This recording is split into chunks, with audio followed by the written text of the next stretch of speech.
e sejam muito bem-vindos ao programa onde a estrela é a sua saúde. E hoje a gente vai falar, olha, a gente tem vários ossos pelo corpo, o menorzinho deles é aquele, ó, o martelinho que fica aqui dentro do ouvido.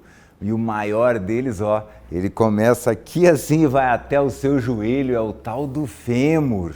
E tem o fêmur aqui, ele é grudado em outro lugar aqui, que é bem interessante, né? Esse osso aqui, ele é bem diferentão porque ele encaixa várias coisas nele, que é o nosso quadril aqui. Como é que o quadril é formado? Será que ele é um osso só? Será que são vários ossos? O que é mais importante que eu quero te falar é que esses dois ossos, eles estão cada vez sofrendo mais fraturas, porque a população ela está envelhecendo mais e a gente sabe que um dos maiores riscos na terceira idade é a queda. Caiu, o risco de quebrar ou o fêmur ou o quadril é muito grande. Além disso, as cidades com cada vez mais carros, meus amigos, e principalmente motos, a gente tem muito problema de acidente de trânsito e no acidente de trânsito de quem está ali em cima da moto vai pegar onde? Na perna ou no quadril.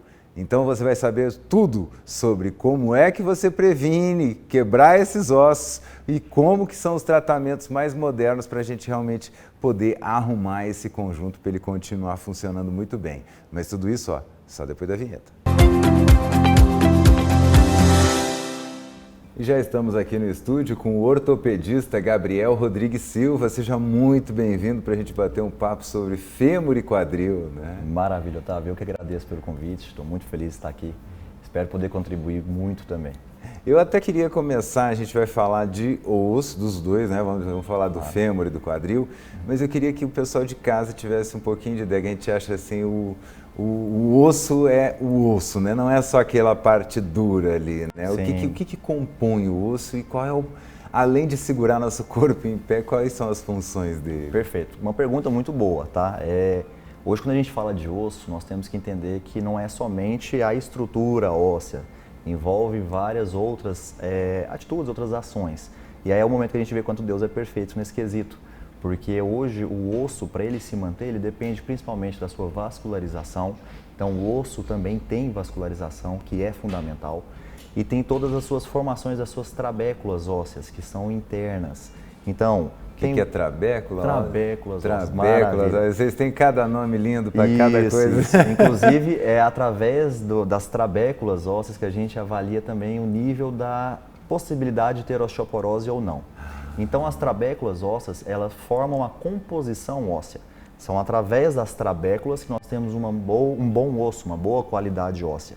Quando um paciente perde essas trabéculas ósseas, que é algo normal, é algo fisiológico, que vai acontecer com todos nós, independente da sua idade, a pessoa começa a desenvolver a osteoporose.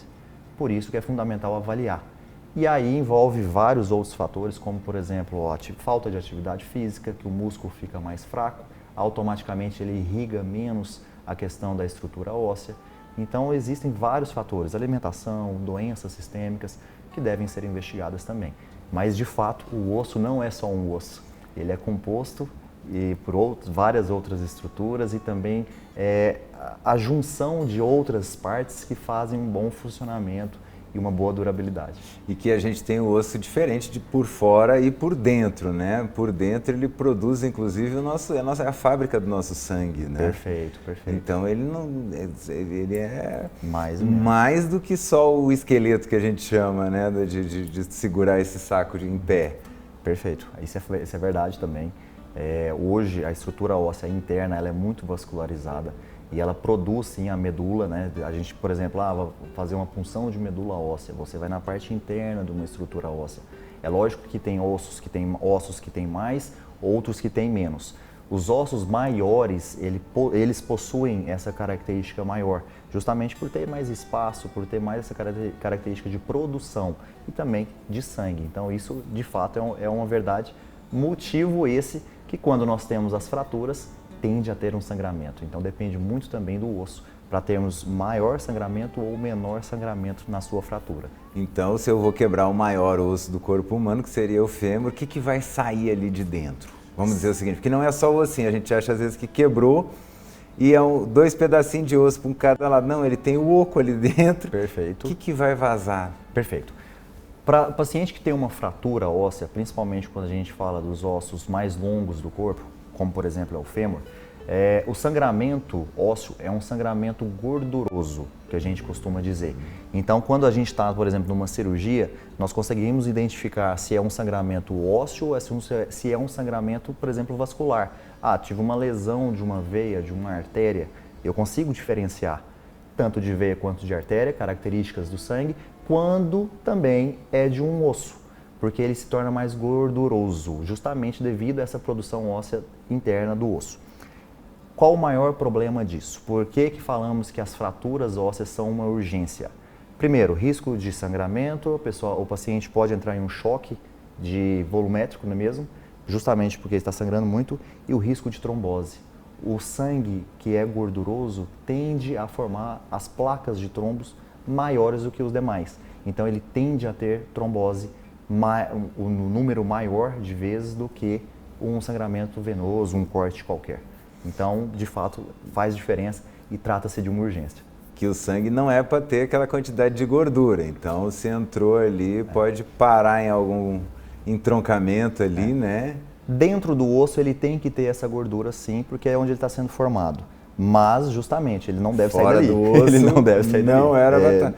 E não tem uma outra coisa também, que a gente tem uma artéria muito importante que passa próximo, né? Então, Sim. às vezes, se você tem aquela fratura que realmente você tem completa, você vai tentar mexer ali de um mau jeito, um pedacinho do osso ali, ó, pode pá, na veia.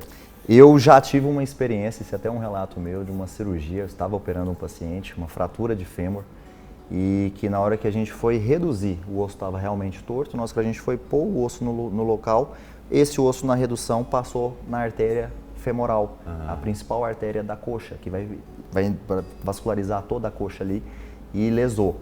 É desesperador. Essa é a verdade, é sangramento assim, aspirava sangue. E não parava. E não parava. E o principal motivo é porque o osso, ele é como se fosse uma cerâmica. Pensa em um porcelanato, um piso porcelanato. Eu gosto de usar esse exemplo, essa analogia. Pensa numa cerâmica e ela é muito afiada. Quando você quebra, ela se torna muito afiada. E o osso não é diferente. Por isso que quando nós fazemos uma cirurgia, eu, Gabriel, gosto sempre de estar com 2 luvas, porque a chance de rasgar uma é alta e também de lesar alguma estrutura. Então o cuidado tem que ser redobrado.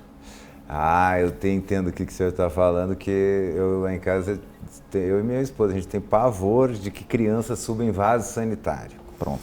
Eu tinha um vizinho lá uma vez que eu vi um corte, a pessoa foi subir para botar um negócio, quebrou o vaso sanitário e cortou a perna da pessoa. Meu Deus do céu. Não... É isso. E é um corte que não cicatriza tão fácil, né?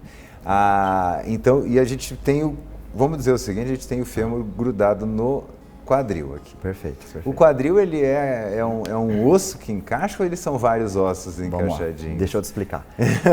O quadril, aqui, a gente tem até aqui, ó. Tem até um desenho aqui, fantástico. O quadril, ele é uma articulação, certo? E essa articulação, ela é composta pelo osso fêmur, no caso seria esse aqui, o fêmur, com um acetábulo. Então eu costumo mostrar, até quando eu vou mostrar isso para os pacientes no consultório, a gente fala, ó, o quadril, ele é composto pela cabeça do fêmur, que é o osso da coxa, da perna, associado com o acetábulo do quadril e da bacia. Então, a composição dos dois, nós temos a articulação quadril, que nada mais é a associação do acetábulo, que é formado por 3 ossos da bacia, com o fêmur. Então não é tão simples, mas é uma articulação e, de fato, o quadril ele é formado principalmente por essas 2 composições. A cabeça do fêmur com o acetábulo. E aí eu vou ter um desse de cada lado, né? Sim. Aqui, ó, deixa de costas aí. Só que aí eu tenho minha coluna também chegando. Quer dizer, eu tenho a parte o tronco todo tá encaixado nela e as 2 pernas também estão encaixadas nela. Perfeito. Nós costumamos dizer que o esqueleto... É o meu ponto total de equilíbrio, né? É o esqueleto axial, que envolve a coluna, a pelve e os membros inferiores, que é onde você consegue ficar em pé, ter o equilíbrio, tá? Então, de fato, a coluna na sua porção sacral, que é aquele último ali, se comunica com a bacia. E aí forma toda essa estrutura, que se comunica com o fêmur formando o quadril.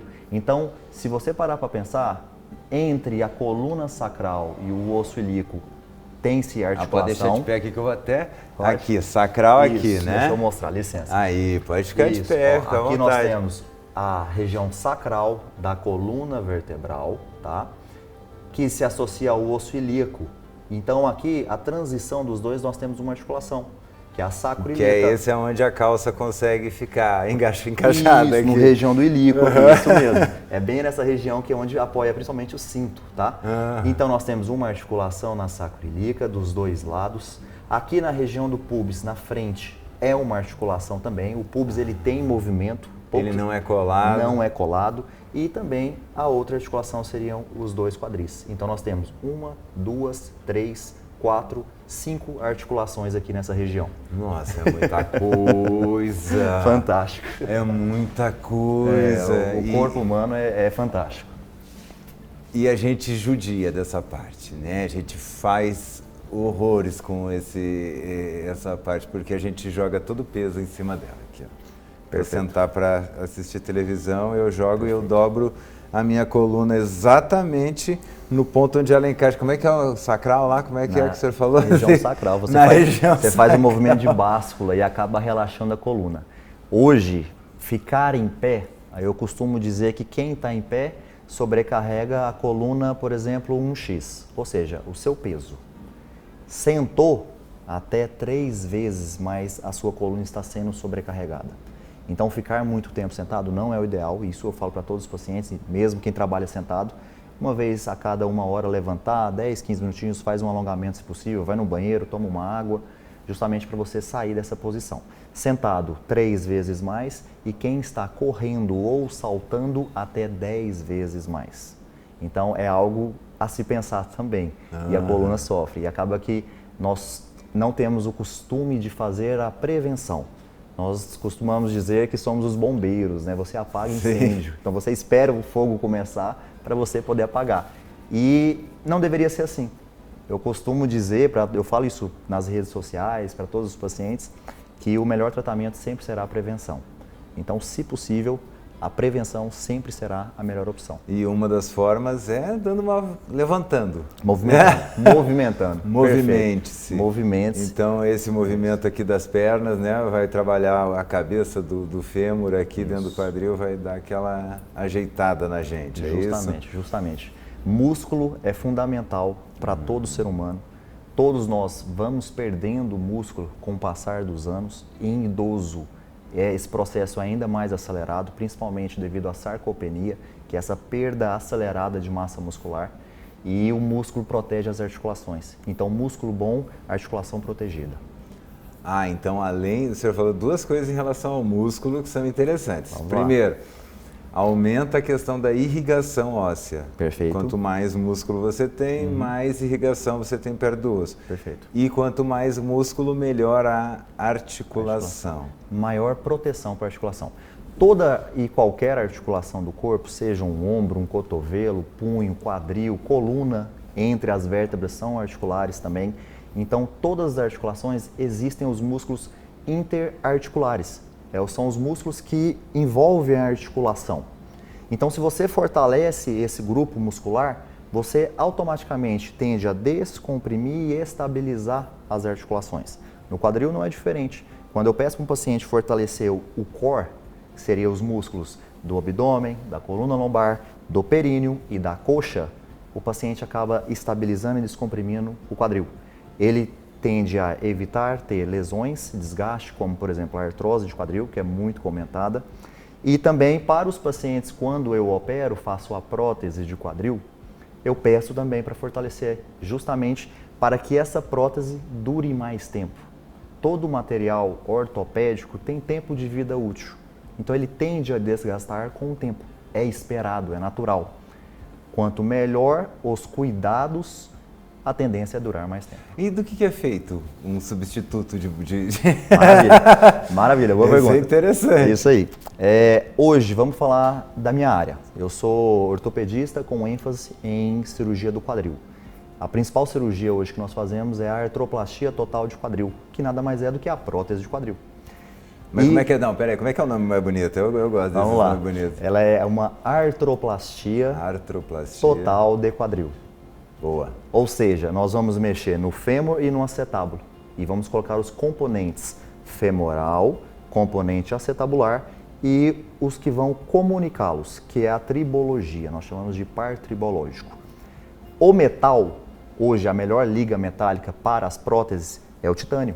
Então já é comprovado que o titânio traz maior durabilidade. E esse par tribológico que vai comunicar o metal do osso do fêmur, de uma maneira simplória, e o do acetábulo, ele é feito de metal, a cabeça pode ser ou de metal ou de cerâmica. E o acetábulo pode ser ou de cerâmica ou de um plástico que se chama polietileno, que também tem uma boa durabilidade. Então ele é comunicado assim. E por incrível que pareça, ele não é preso. Ele conecta, mas ele pode sair. Por isso que pode ocorrer uma complicação que são as luxações. É quando literalmente o quadril sai do lugar, tá? Existem materiais específicos que dificultam isso, mas o principal fator que favorece a não ter uma luxação é ter um bom músculo. E são os músculos do core, como é que é? Quais que são? Quais que são mesmo? Abdômen. Do core, do abdômen, é o reto abdominal, lombar, períneo, que é os da bacia mesmo, e também da coxa, tanto anterior quanto posterior, né? E fortalecendo o core, você melhora a questão do seu eixo, né? Agora, quando a gente fala de prótese de quadril, os principais músculos que devem ser fortalecidos são os glúteos, o bumbum, literalmente, e os rotadores externos, que são os músculos mais profundos do quadril. Rotadores externos. Existem como é que faz exercício para isso, pro rotador? Maravilha. Esse aí... É isso. É assim, ó. Todo músculo, ele tem a sua função. Então, vamos facilitar. Vamos pegar o músculo do braço, o bíceps. Quando a gente faz uma musculação, quando a gente faz a contração dele, você percebe a contração e ele fica com o seu volume aumentado. Então, qual que é o papel do bíceps? Fazer a flexão do antebraço, tá? E aí no quadril a gente tem alguns músculos, por exemplo, para fazer a flexão do quadril, que vai trazer a perna para cima, para fazer a extensão e para fazer a rotação interna, rotação externa, a abdução e a adução. Então você vê que a articulação do quadril ela é completa, ela faz todos os movimentos. E para isso existem os músculos que vão agir, cada um com a sua devida função. Então a gente pede sempre para ter um bom glúteo, até porque o glúteo ele é o principal estabilizador da coluna. Então tem muitos pacientes que a gente pede para fortalecer o bumbum para não sentir dor na coluna. Isso não por uma questão estética, não só por estética, é isso aí. Não adianta preencher, tem que malhar mesmo, tem que malhar. Tem que ter músculo. Então a gente pede para fazer fortalecimento de períneo, que aí é quando vai fazer um bom fortalecimento da coxa, os músculos da coxa, tanto quadríceps quanto tríceps, né, sural, e também os do bumbum. Que aí você vai fazendo uma academia, vai fazer uma musculação, aquela cadeira abdutora, adutora, tudo auxilia, tudo vai somando. E é um assunto bem complexo, eu diria, viu, Otávio? Porque hoje o principal motivo de lesões, principalmente entre atletas, além da sobrecarga, é o desequilíbrio muscular. O que é isso? Você pega, por exemplo, hoje um maratonista. O maratonista ele desenvolve muito a parte muscular das pernas, e esquece algumas outras. Todos os músculos eles se comunicam, né? Assim, os próximos, né? Os pares, né? Então, por exemplo, vamos aqui na região do pubis, aqui na região da frente da bacia. Existem a inserção muscular do abdômen, que insere no pubis. Ele é tem o do músculo, tem o do músculo. Essa é a articulação do pubis, tá? Perfeito. Então, a musculatura do abdômen insere bem nessa região aqui do pubis. E os músculos que saem, que vão fazer o movimento de fechar a perna, a adução, eles saem dessa região. Então, se você tem uma musculatura da coxa muito boa e não tem uma musculatura do abdômen boa, o que acontece? Um começa a puxar para um lado e o outro puxa para o outro. Ali. Isso, maravilha. Vou ficar em pé novamente. Então, aqui nós temos o reto abdominal, que insere naquela região do pubis, e os adutores, que são esses aqui, ó. Também saem deles ali. Aí então você pensa, eu tenho um músculo da coxa muito bom, forte, que está tracionando essa região, e o do abdômen nem tanto. Então, a força que está sendo exercida aqui embaixo é maior do que a que está vindo aqui para cima, causando esse movimento da articulação e vai puxar esse ossinho, que vai inflamar, que se chama pubalgia. E causa muita dor e pode atrapalhar os pacientes a fazer, inclusive, atividade física. Sim, essa questão às vezes do exercício físico sem acompanhamento, eu estava lendo esses dias alguns dados bem alarmantes em relação a justamente lesões, Perfeito, né? Porque perfeito. ou a pessoa não conhece bem o próprio corpo, não conhece bem a musculatura. Perfeito. E o que mais acontece também é a pessoa, nossa, eu estou há 30 anos sem ir na academia, então eu vou essa semana e eu vou malhar os 30 anos que eu não malhei. Vou dar a vida. Isso, então não se faz nada do dia para a noite, não. né? O ideal sempre é você ter um profissional para te auxiliar. Pelo menos eu costumo dizer isso para os pacientes, se você não tem no momento condição de ter um personal para te acompanhar ou um fisioterapeuta, você precisa de um professor principalmente para montar o seu treino e, se possível, assistir o seu primeiro treino, para ele identificar as suas falhas, para ele já te corrigir. Falha de postura. Isso é o que mais causa lesão hoje nas academias. A pessoa vai lá, quer malhar, quer entregar a vida, e não é assim. Então eu sempre falo para os pacientes, se possível, tenha algum profissional para te auxiliar, para te guiar e também que seja algo progressivo, algo fundamental. Respeita o seu corpo, respeita os seus limites e vai progredindo aos poucos, um dia após o outro. O que a gente pode então fazer hoje? Que a gente tem tantos avanços na medicina, talvez seja a área humana que mais avança, graças a Deus, né? E que já avançaram muito com arma, vão avançar mais com medicina, que eu acho que a gente ganha muito mais. Se a gente fosse, por exemplo, tivesse um trauma de um acidente de trânsito ou de um idoso ali nos anos 2000, para a gente ter uma noção do que é a evolução da medicina, principalmente numa área tão importante, né, que é o nosso quadril aqui, como é que é o nosso centro do equilíbrio, você usou outra coisa. O eixo axial. Eixo axial, maravilha, olha maravilha. aí, né? Ah, eu não tô mais com aqui dor no quadril, não, tô com dor no meu eixo axial. Muito mais chique, gente, vocês têm que saber se vender. Qual que é a diferença entre uma cirurgia lá nos anos 2000 e hoje? Tá bom. É lógico que a gente tem que lembrar da evolução dos materiais, que evoluiu-se muito, fato. As técnicas cirúrgicas cada vez mais preservadoras, que a gente fala que são minimamente invasíveis. Então, antigamente fazia-se cortes maiores, hoje faz-se cortes menores, é possível. E também, é claro, o tempo de ação. Então, quando a gente fala, por exemplo, de uma fratura de fêmur, que é uma urgência ortopédica, recentemente atendi um paciente que chegou ao nosso hospital por volta das 8, 9 horas da manhã com uma fratura de fêmur. Operamos esse paciente por volta das 16 horas, devido ao jejum que tivemos que aguardar. 20 horas esse paciente estava andando. Então, esse tempo de ação já é acelerado. Devido à tecnologia, faça um diagnóstico precoce, mais preciso, mais rápido e também devido à tecnologia, tanto do desenvolvimento dos acessos cirúrgicos, como também dos materiais, facilita a reabilitação do paciente. Então, põe esse paciente para andar o mais rápido possível.